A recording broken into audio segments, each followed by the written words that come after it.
Hi everyone, I'm Divya and this is Uplift, a show where we meet everyday women being everyday phenomenal. And today, my phenomenal guest is my dear friend Lauren, who I'm going to call LG after her first initials. Hey LG. Hi. Welcome to the show. Thank you. How are you today? I'm good. I am excited to be here. Thank you for having me. Me too. I'm very excited about our conversation. You actually helped me test one of the episodes early on in this process. It was a disaster. It was a disaster. Technology was not in our favor that day. But I'm really glad we're doing this for real. And hopefully we're not going to have any technical issues today. And I'm really excited about today's conversation, so let's just get into it. Do you want to tell us a little bit about yourself? Sure. So I grew up in Louisiana. I grew up in North Louisiana and lived in New Orleans for 12 years where Divya and I met. I work in healthcare IT and do large-scale implementations.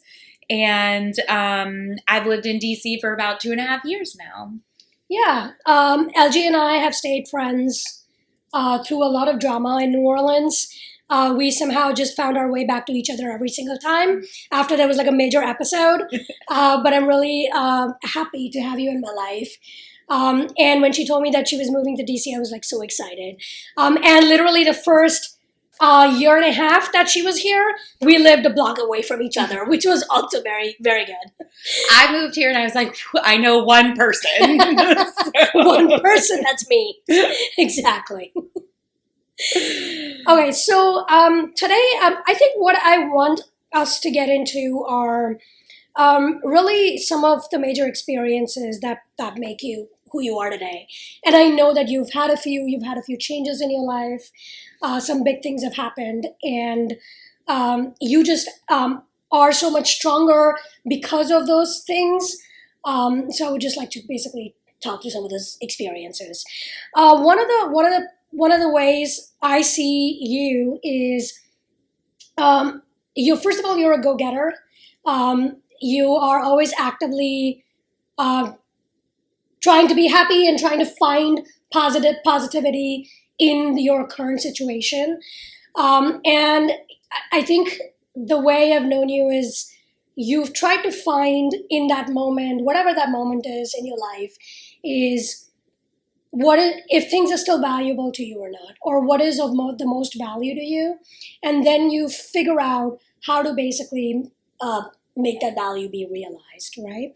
So one of the examples that come to mind is your basically work journey, where you were a traveling consultant for the longest time, and now you're not.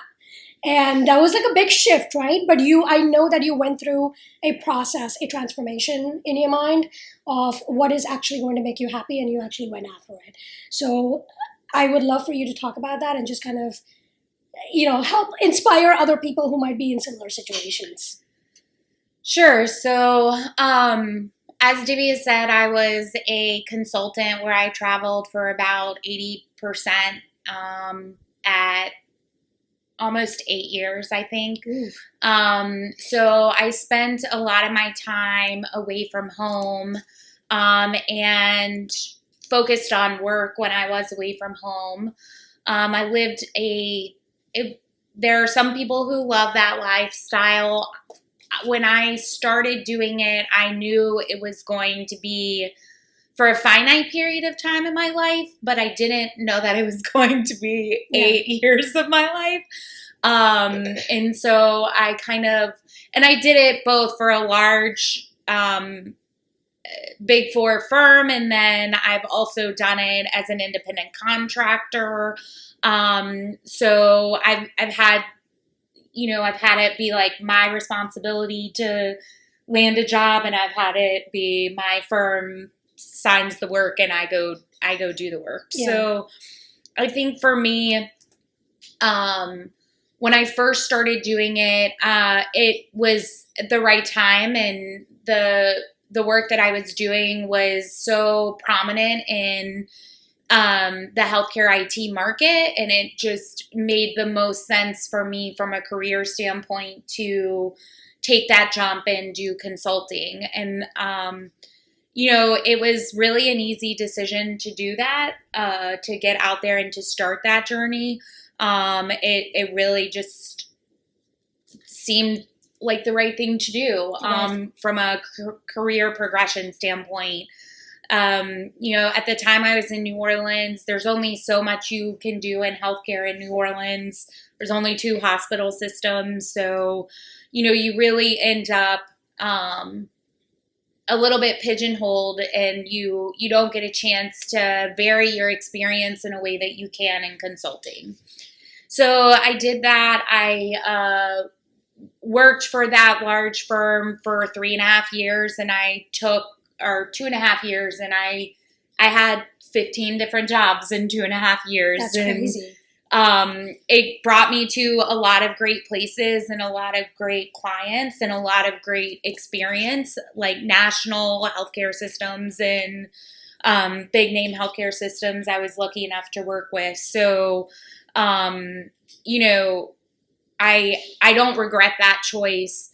I did learn that I have a limit in that. And, I was dealing with a very terminally ill parent. I had to sacrifice relationships, both friend and romantic. And it really felt like I had to sacrifice my personal life for my job.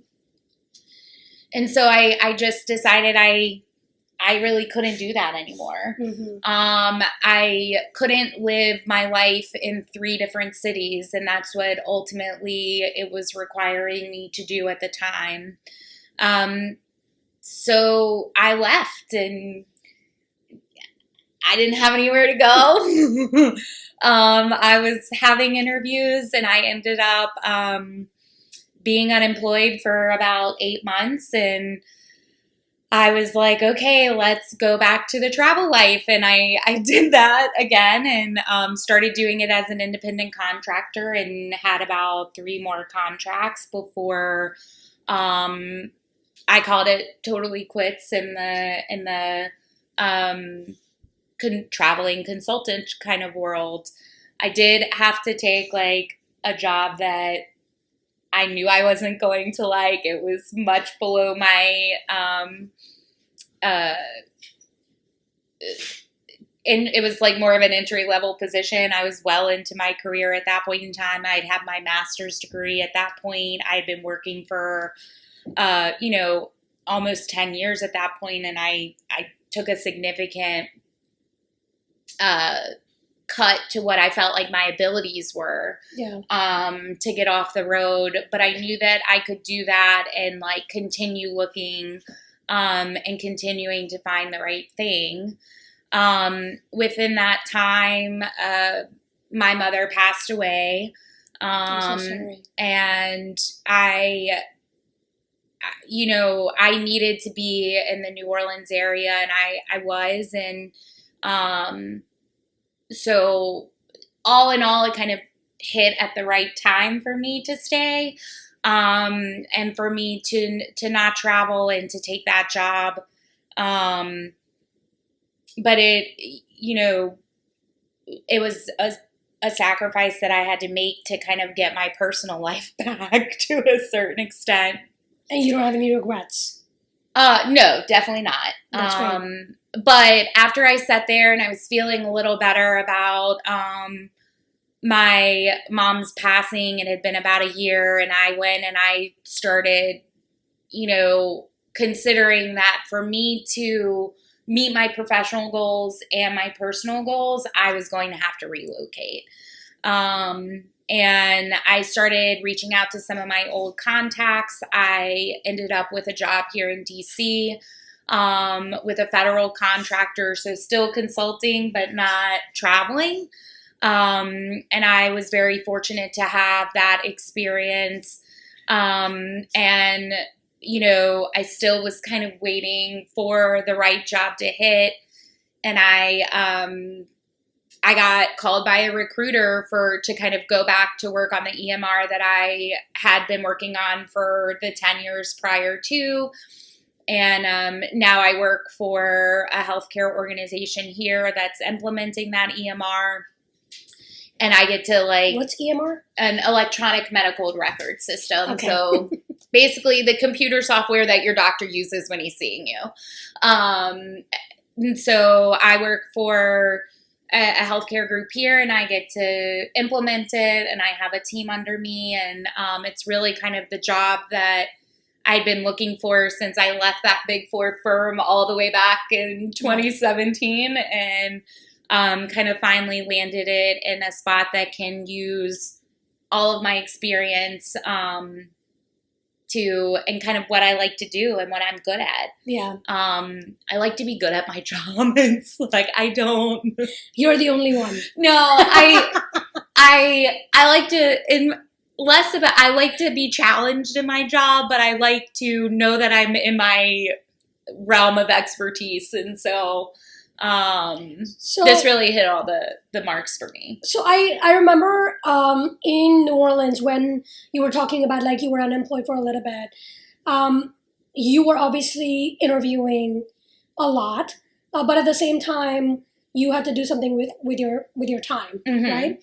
And you went and got a job at the SPCA in Louisiana because you love dogs. And the reason why I keep looking, because Phoebe, her dog, is right here, and she was quiet until we started recording, and now she's just moving all around the place and just creating a ruckus. So she's very cute.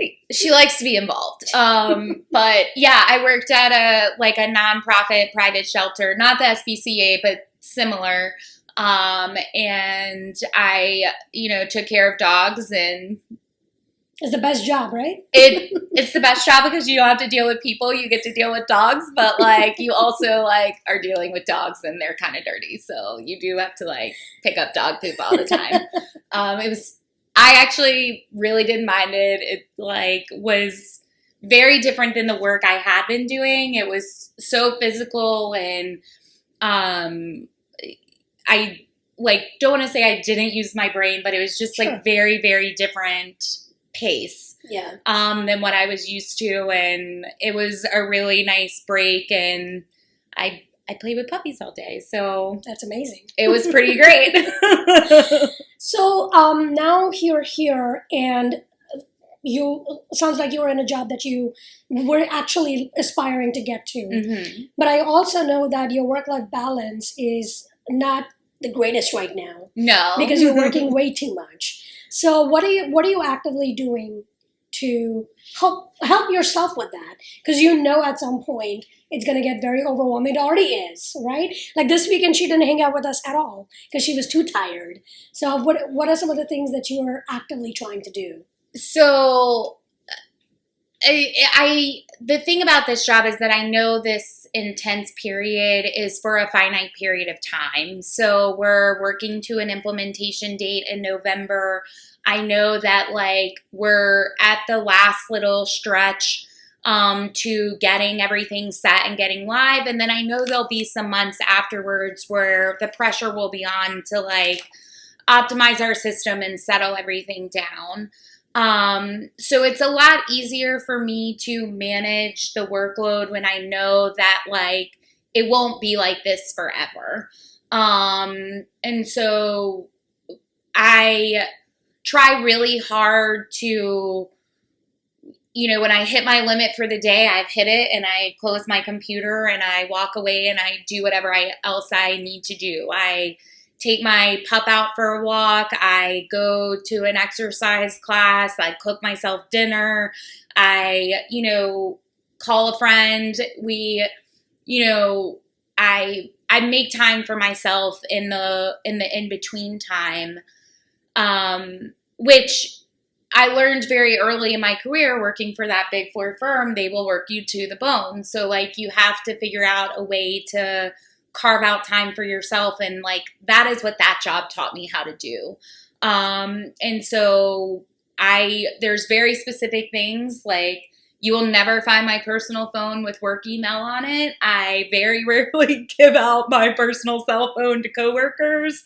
Like, I'm a manager, so like my team has it, but like they only text me if they're like sick and can't come to work. They don't text me work things, and I don't text them work things, and that's an agreement we have. Which is great. You're the manager, and basically you're preaching, right? Like, if you don't show up to work, then I'm gonna text you. But like, if you're there, and I think that's something that I've been fortunate to learn very early in my career of how to like draw those boundaries. I think other people that maybe are in my age and have gotten to this position don't quite know how to do that. But I've been doing it for years, so I'm like, no, I'm not going to take your call on a Saturday. Sorry. Like, the world isn't burning down. That's the way to do it, people. Put your foot down. Cool. So, it's interesting to see you in different backgrounds. Mm-hmm. So one of them is most of our memory together is of you being in New Orleans, doing your thing, having a really big social life. You moved to DC, you didn't know a lot of people. I was one of them, there's one other friend. But now you know a few more people, but it's still not the same as back home. Mm-hmm. But you went after what you really wanted. So how are you dealing with, starting fresh, like in a completely different city? What are the differences that you think? And what advice would you want to give to people? Because I think it's a big step, right? And especially you have such a huge support system that, we're here for you, but we're not as large or expansive. Well, what you don't know, Divya, is this is not the first time that I've done that. So I went to college where I didn't know anybody or knew like one person. You went to Indiana, right? Yeah. So I was 18 and my mom jokes that she knew I was scared to go to college because I didn't say a word on the 12-hour drive to Indiana. Wow. I just sat in the back seat. So she was like, I knew you were nervous. And I guess I was, but I really knew maybe one person, maybe two people who were already at Indiana. So I went to college where I didn't know anybody. I actually moved to New Orleans where the only people I knew were my family. So like I have cousins and stuff there, but they're all my dad's age, or like much older than me, and we didn't grow up together. So I essentially moved to New Orleans with no friends either. And then I moved to DC. So this is pretty much my MO is to pick up and go. And I think you have to be confident in yourself enough to know that like you're going to get there and you're going to make friends. You're going to get a group at work that you're friendly with. You're going to be social and make new friends. Sometimes it's a little more work to get there, but if you're willing to join groups or, find people who you may have met at different times in your life and like that now live in the city that you live in now and reconnect with them. There's, people who I've run into in this city that I knew from growing up in camp and like, or they went to college with me and I'm like, oh, I didn't even know they lived here. Mm-hmm. Like it presents a new opportunity. So, I don't think of myself as like a loner, but I've also always had a lot of different friends in a lot of different groups. I've never been like in one social group. I've always been friends with lots of different people. And so I never really worried about moving to a new place and not making friends. And so you're a very friendly person. Most of the time. Most of the time, that's true. That's true. Most of the time. And you have to know when she's not a friendly person. I will let you know, actually. And you do not want to know her then. That's when I stay home. So, what's next in your journey? Oh, I have no idea. I'm happy here in DC. It was the right decision for me at the right time in my life. Do I know if I'll stay here forever? No. I mean, you have to stay here as long as I'm here. So maybe forever. I don't know. I don't really plan my life like that. I never was necessarily like a goal setter, or a dreamer in that sense. I always kind of had a general direction of what I wanted to move to, not a firm plan to get there. I felt like I never needed to create a rubric to live by to get where I wanted to go. And maybe it's taken me longer to get places because of that. But I guess I'm just a firm believer that things work out the way they're supposed to. And, if you're unsure or if you need to kind of take a moment to make sure like what the decision that you're making for your life is the right decision for you, then you take that moment and you talk with the people that you trust and you kind of sit with it until you're comfortable, and then that's how you like move forward. And that's typically how I manage most things in my life that are big decisions. Is I talk to my family and my friends who I know give me great advice and great perspectives to look at. Right. My brother is like the complete opposite of me, and I value his opinion, even though I mostly don't do what he would ever do. And he will tell you that. But his perspective is so different from mine that it gives me something else to think about and sit with when, I am making a big decision like that. And I think it's important that you seek those people out when you're looking for it. That's how you continue to like push yourself forward and continue to build those relationships. Yeah, that's so great. In my conversation with Melissa and Audrey, that was one of the things Audrey said too about having a mentor or someone that you can actually talk to and really get the support that you need. Otherwise, sometimes things can get lonely, but it sounds like you're not only doing that because you have a really good support system, but you're also doing things at your own terms and at your own pace. Always. Because it doesn't matter whether you're a dreamer or not, as far as you're happy with the pace you're set for yourself, I think that's great. And that should apply for everybody. Yeah. I mean, there's only 3 people in this world that I care about disappointing. And if I'm not disappointing one of those 3 people, then I don't really care. So, and I think, and those people are pretty hard to disappoint because they're my main support system. And, they love me for me and who I am. And I think that's important to always have in your life and to get it. And to find the people in your life who can be that for you. And, I'm very lucky. I didn't have to look very far. And,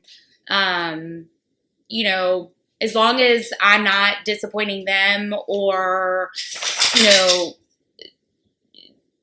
have made them upset, then I can live with pretty much any decision I've made for myself. And, That's great.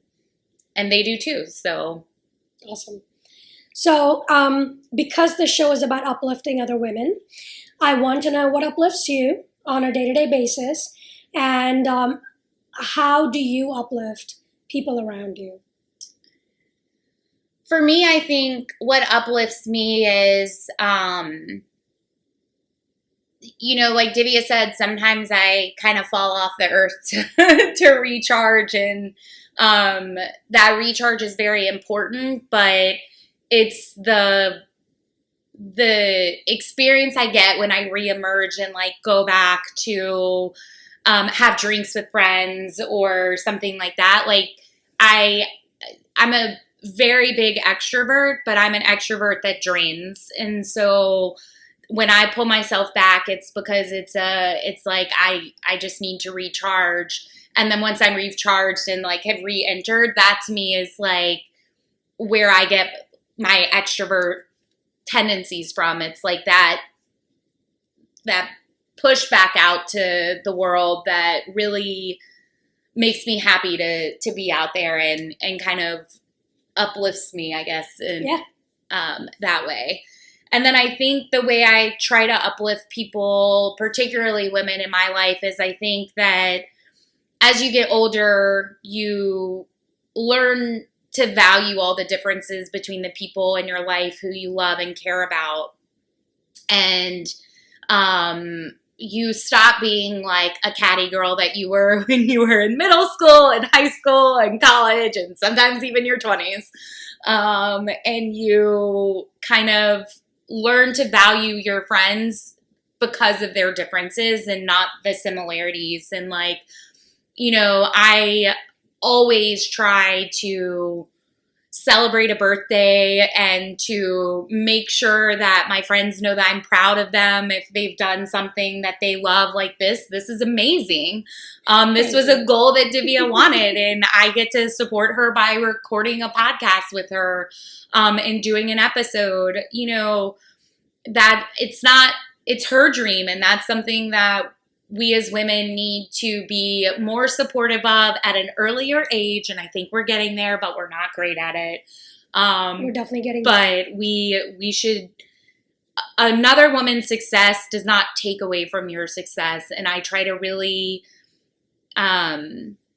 uplift my friends to be happy with what they've done and who they are and what makes them happy, because that's the most important thing for everyone, is to you know, find their own joy in their life. Right.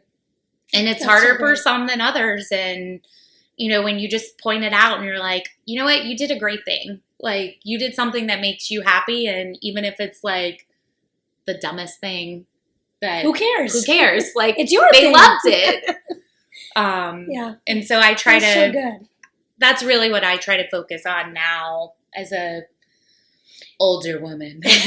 First of all, that's not true, but also it's, you know, the concept of upliftment, it can come in so many different forms and shade, and I really appreciate you sharing that, because that's just like one of the nuances of how do you just like on a day-to-day basis make your friends happy or make them feel valued and loved. And I think that basically keeps them happy, and that is so great. Yeah. And I know that you do that for me. So I love you for that. I love you too. Okay, so we're gonna do. I know. Okay, we're gonna do a fun fact. Okay. Tell me a fun fact. My usual fun fact is that I hate bananas. What the actual fuck? Who hates bananas? I do. I hate bananas. I have dealt with your hatred of cilantro for too long. I also hate cilantro. Don't add bananas to the list, please. Oddly enough, don't mind plantains, but yes, that's typically my fun fact. Okay. I don't think it's fun for anybody. I mean, to hear that Lauren does not like bananas. What other fun facts do you think of me when you think of me? Well, I think a lot of my memories are like from our Mardi Gras things where we've had just being part of that culture. We can't tell all those stories on this podcast. We can't. Although I specifically marked this content as not meant for meant for children. So if children are watching, not my fault. I told YouTube that. I don't know. Like, I don't know what other fun facts are. That's okay. We'll take the bananas. I'll just stick with the bananas. Well, thank you so much for being on the show. Thank you for having me. Thank you so much for watching and loving and subscribing. Please continue to do so. This episode is going to be out soon, and we'll see you soon again. Bye.